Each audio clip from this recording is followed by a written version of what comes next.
நான் இது வரைக்கும் 20 குரான் அவருக்காக படிச்சுட்டேன் சார். ரொம்பவே எனக்கு கஷ்டமாக போச்சு. அவருடைய அவதாதா இருந்து நாம் ஒரு குரான் படிக்கிறேன்.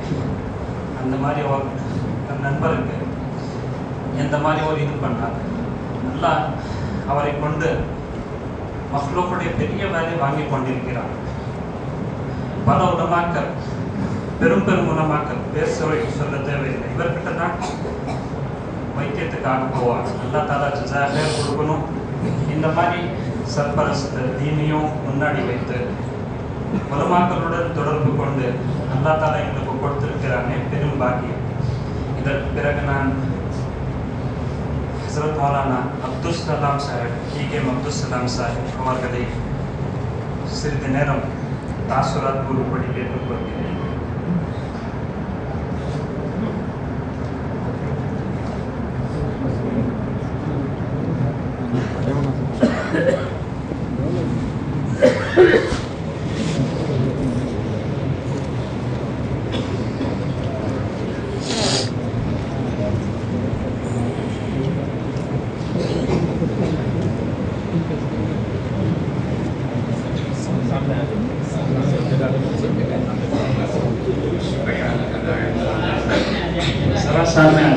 சிறிது முன்னாடி வந்துருங்க. பின்னாடி இடம் இல்லை, கொஞ்சம் முன்னாடி வந்துருங்க. முன்னாடி இடம் இருக்கிறது. மௌலானா உமர் சாப், மௌலானா சமியுல்லா சாப் கொஞ்சம் முன்னாடி வந்துட்டா நல்லா இருக்கும். மௌலானா சமியுல்லா சாப், மௌலானா அஹ்மத் கபீர் சாப், சுபேர் சாப், உலமாக்கள் கொஞ்சம் முன்னாடி வந்துருக்கு.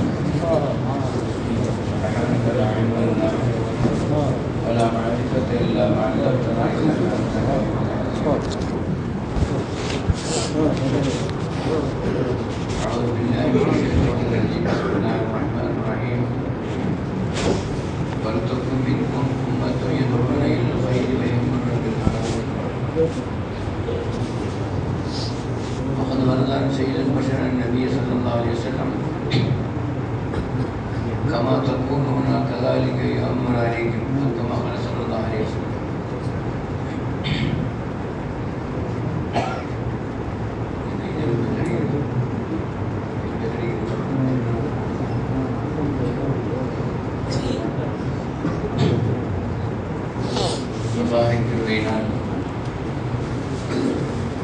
நமது மதரசுல் மதாரிஸ் பட்டமளிப்பு விழாவில் கலந்து கொள்வதற்காக நாம் எல்லாம் இங்கே அமர்ந்திருக்கிறோம். இதனுடைய துவக்கம், ஆரம்பம் நான் 1974 நான் நடத்தப்பட்டேன். அன்று முதல் இந்த நம்முடைய ஆயிஷாவுடைய தாதா பேசுகிறார்களுடைய தாதா அமீரான் சாஹிப் அவர்களை 2-3 முறை சந்தித்தோம். அல்லாஹ் இருக்கிறார், ரொம்ப மஹப்பத்தை வைத்துள்ளோம். அதற்கு பிறகு குரான் சாஹிப், அதற்கு பிறகு இக்பால் சாஹிப்பை மிக நெருங்கிய நண்பராக பழகினோம். இந்த சில்சிலாவை நாம் ஏற்படுகிறோம் என்று சொன்னால், ஒரு மனிதன் வாழ்கிறான், அவன் வாழ்ந்தான், எப்படி வாழ்ந்தான் என்பதுதான் மனுஷனுடைய வாழ்க்கையை தேவைப்படுகிறது.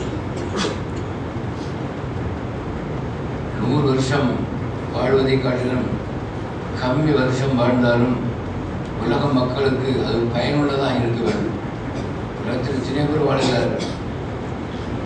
அதற்கு சொன்னார்கள், அம்பானி வந்தாச்சுன்னா அவனுக்கு வந்து மிகப்பெரிய மரியாதை இருக்குது, அவன் நிறைய பாதுகாப்பாக இருக்குது. வடமாக்களுக்கோ புதியர்களுக்கோ யாருக்கும் அப்படிப்பட்ட பாதுகாப்பு இல்லை. இருந்தாலும் அல்லாஹ் குர்ஆனிலே கூறுகிற பொழுது, இன்னமா யக்ஷல்லாஹ மின் இபாதிஹில் உலமா, அல்லாஹை பயப்படக்கூடிய ஆட்கள் மிக அதிகமான ஆட்கள் உலமாக்களாகத்தான் இருப்பார்கள். அதனால் தான் பெரியவர்கள் சொல்வார்கள், கற்றோருக்கு சென்ற இடமெல்லாம் சிறப்பு என்பதாக. நம்ம இத்தனை பேர் அமர்ந்திருக்கிறோம், எல்லாரும் இருக்கிறோம். அவருடைய தகுதிக்கு ஏற்ப நாம் இருந்து கொண்டிருக்கிறோம். ஆனால் நம்முடைய வாழ்க்கை எப்படி இருக்க வேண்டும் என்பதைத்தான் நாம் என்ன சிந்தித்து பார்க்க வேண்டும். எதிர்த்தவர்கள் வாழ்ந்து சென்ற இக்பால் காசிமி அவர்கள் சதகத்தின் ஜாரியாவாக தன்னுடைய ஓதலை படிப்பை முடித்து சென்றார்கள். சதகத் சதகத்து ஜாரியான்னு சொன்னால் உலகம் உள்ளளவும் யாரெல்லாம் தொன்று தொட்டு பிள்ளைகளுக்கு பிள்ளைகள் பிள்ளைகளுக்கு பிள்ளைகளாக வாழ்ந்து இருக்கக்கூடியவர்கள் எல்லாம் துவாட்சியவர்கள். என்ன துவாட்சியவர்கள்? சில பேர்கள் தாய் தகப்பனுக்கு பொருத்தம் இல்லாமல் இருப்பார்கள், சில பேர்கள் ஆசிரியர்களுக்கு ஒரு ஒற்றுமை இல்லாமல் இருப்பார்கள், சில பேர்கள் குடும்பத்தில் ஒற்றுமை இல்லாமல் இருப்பார்கள். இவர்களை கொண்டு நாம் எப்படி வேலை வாங்குவது? அல்லாஹ் என்ன வச்சிருக்காங்க தெரியுமா? அதுக்கு நாம் எல்லாம் தொழுகின்ற பொழுது அந்த தருவதை இப்ராஹிமுக்கு பிறகு என்ன ஓதுகிறோம்? நாம் சொல்லி வலிவாரி நெய்ய வலி உஸ்தாதி வலியுமேன் மகன். இங்கே சண்டை சச்சரவுகள் அத்தனையும் போயிடுது. தகப்பனானாலும் தாயானாலும் நண்பரானாலும் அண்ணனானாலும் தம்பியானாலும் ஆக முஸ்லிம் ஜென்மத்துக்கு முஸ்லிம் சமுதாயத்திற்கு அவர் தன்னை அறியாமல் துவா செய்கிறார். அவருக்கு அர்த்தம் தெரியல, அல்லாஹ்வுக்கு தெரியுமில்ல, அல்லாஹ்வுக்கு தெரியுமா எல்லா வார்த்தைகளும். அப்போ உலகத்தில் வாழுகிற பொழுது அவனுடைய வாழ்க்கை எப்படி இருக்க வேண்டும் என்பதைத்தான் சிந்திக்க வேண்டும். நம்ம அறியாமல் நம்முடைய நண்பருக்கு துவா செய்கிறோம். என்னுடைய தகப்பனுக்கு நான் துவா செய்கிறேன், என் தாய்க்கு நான் துவா செய்கிறேன், என் தாய்க்கு எனக்கு சண்டை, எங்கள் அத்தாவுக்கு எனக்கு சண்டை, எங்கள் அண்ணனுக்கு தம்பிக்கு சண்டை, இருந்தாலும் இதெல்லாம் நான் இதெல்லாம் முடிச்சு கொண்டு நான் தொலை போகும்போது என்னை அறியாமல் எனக்கு நான் துவா செய்கிறேன். இதுதான் உறவு என்று சொல்லக்கூடியது. குடும்பத்தில் பல பிரச்சனைகள் இருக்கலாம், ஆனால் அதை அடுத்தவங்களுக்கு காட்டுவதல்ல பிரச்சனை.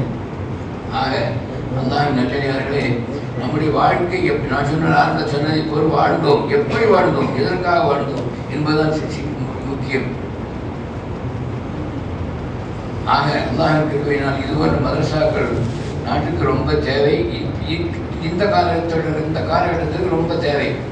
துனியா ஃபித்னா ஃபஸாதுல் கலா கமா தகூனுனா கதாலிக யுஅம்மலு அலைக்கும். நாம் எப்படி இருக்கின்றோமோ அதுபோன்றுதான் அல்லாஹ் நமக்கு நம்மை ஆளக்கூடிய ஆட்களை சாட்சி விடுவான் என்பதால் குர்ஆனில் கூறுகிற பொழுது இன்னல்லாஹ லா யுகையிரு பிமா பிஅன்ஃபுஸிஹிம் ஹத்தா யுகையிரு. அல்லாஹ் ஜெல்லஷான் எந்த சமுதாயத்தையும் கொடுக்க மாட்டான், அவர்களாக எடுத்துக்கொண்டாரே தவிர நாம் யாரும் முஸ்லிம்களாக நாம் தெரியவில்லை.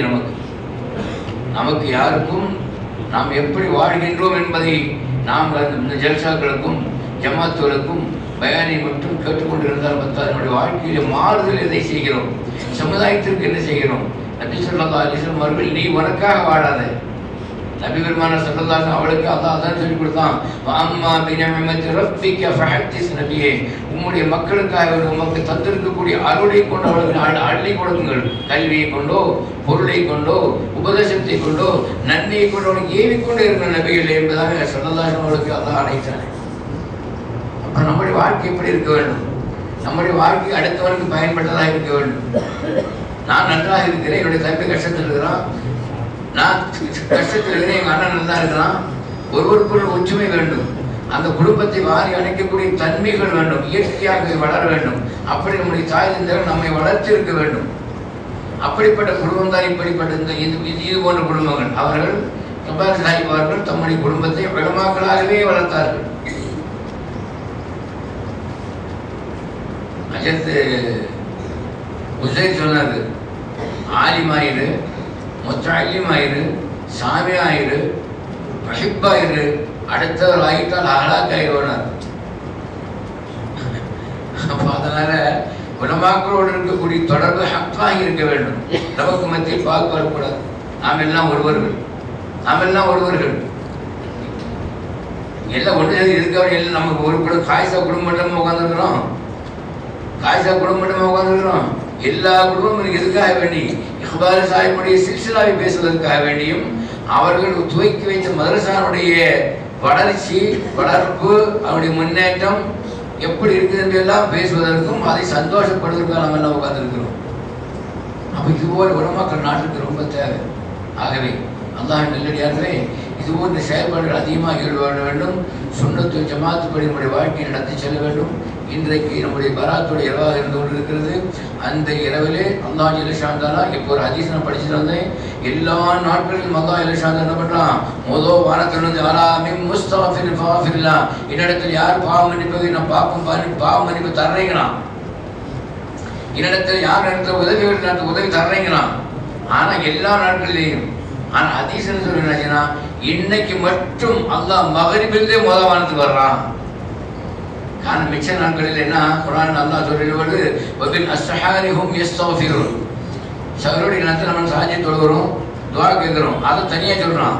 இந்த பராத்துக்கு மட்டும் ஏன் தனியாக சொல்கிறான்னாச்சுன்னா, அல்லாஹ் இந்த வார்த்தை நம்முடைய அதாவது யுஃப்ரப் ஃபீஹா ஃபீஹா குல்லு அம்ரின் ஹக்கீம் அந்த சூரத் துஹானில் வருது. இன்றைய தினத்தில் நம்முடைய பட்ஜெட்டெல்லாம் இறக்கி நமக்கு எல்லாம் பங்கிடப்படுகிற மாதம். மத்திய சர்க்கார் வந்து மாநில சர்க்கார் கொடுத்து எல்லாம் பங்கிட சொல்லக்கூடிய நேரம் இது. இதை நம்ம எல்லாம் பயன்படுத்தணும். நம்முடைய மூதாதைகளுக்கு துவா செய்யணும், யாசின்கள் ஓதணும், துவாக்கள் ஓதணும், தஸ்பியாத்துகள் ஓதணும், சலவாத்துகள் ஓதணும். நம்முடைய வாழ்க்கை தீர்ப்படியே வேணும். அருள் இல்லாருக்கு அவ்வுலகில்லை, பொருள் இல்லாருக்கு இவ்வுலகில்லை.